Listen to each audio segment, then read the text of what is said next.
Hi guys, it's Gordon at Ableites, and today I'm going to go through the next phase of working with the pixel mapper after we have edited and made our group layouts. Like I mentioned inside the group layouts video, the group layout is saved inside these group handles that we have. To tap group and select this particular group on our group hard key and then tap edit layout, we should now see a nice layout the same way that I have the fixtures inside my rig. Now you can see that I have selected these beams and located them, and I'm in a good place ready to start using the pixel mapper. I'm going to tap on soft key D, shapes and effects, and then tap on soft key B, the pixel mapper. Here I have another chance to edit the group layout, but I'm going to choose this top soft key A, create effect. Now what's going to happen is it's going to load the pixel mapper. On the left hand side we have 4 layers. Each one of these layers we can choose a particular color. I'm going to select layer 1 and then say choose red. If I want to add something to this layer, what I can do is I can tap the add symbol on the bottom corner of this section of the screen.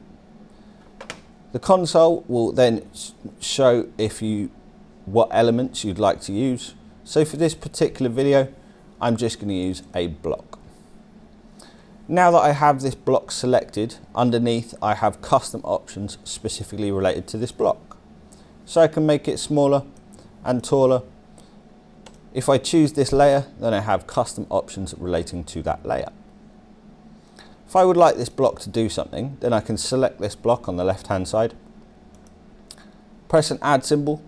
With an element selected in the pixel mapper, it will by default load up the animations that we can choose for this particular block. If I choose this linear movement action, then you can see that this block is moving in a linear fashion.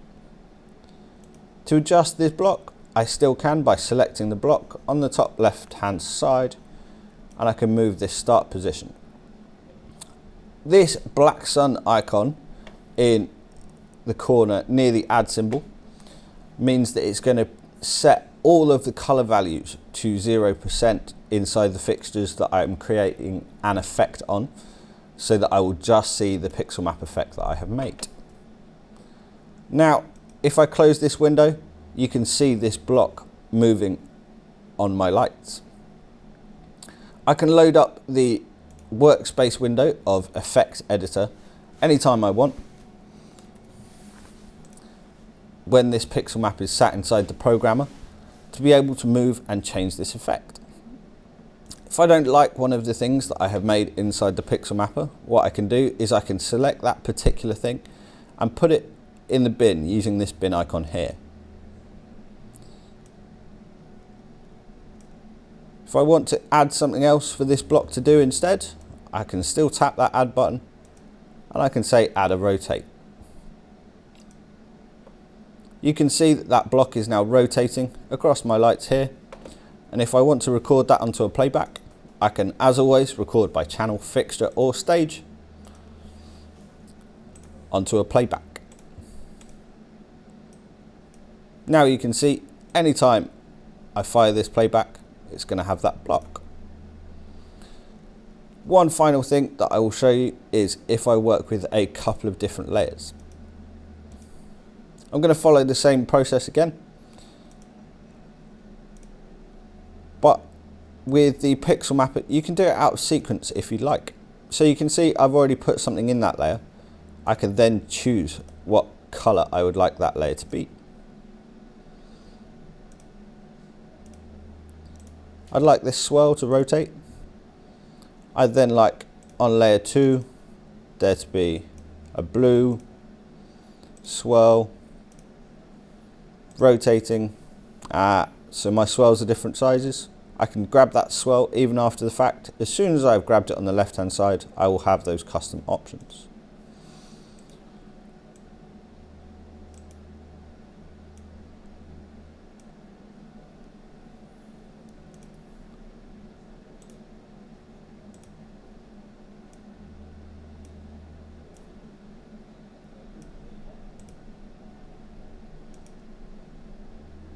And here you can see I have made 3 different effects, all using the pixel mapper, and I can rotate each one of them any number of times so that I can get just the effect that I want. Now you can see that I have an entertaining 3-colour swirl going on, and on my lights I have got that 3-colour swirl happening. But this time I didn't press that black sun icon, so those locate instructions that I have sent those lights are still sat inside them. Inside the effects editor, I can tap that black sun icon, and you can see I have this wonderful 3-colour swirl going on. Same way, recording it, and now anytime I fire this playback, I will have that red block rotating. Anytime I fire this playback, I've got my 3-colour swirl going on. Thanks for watching, guys, and tune in to the next one.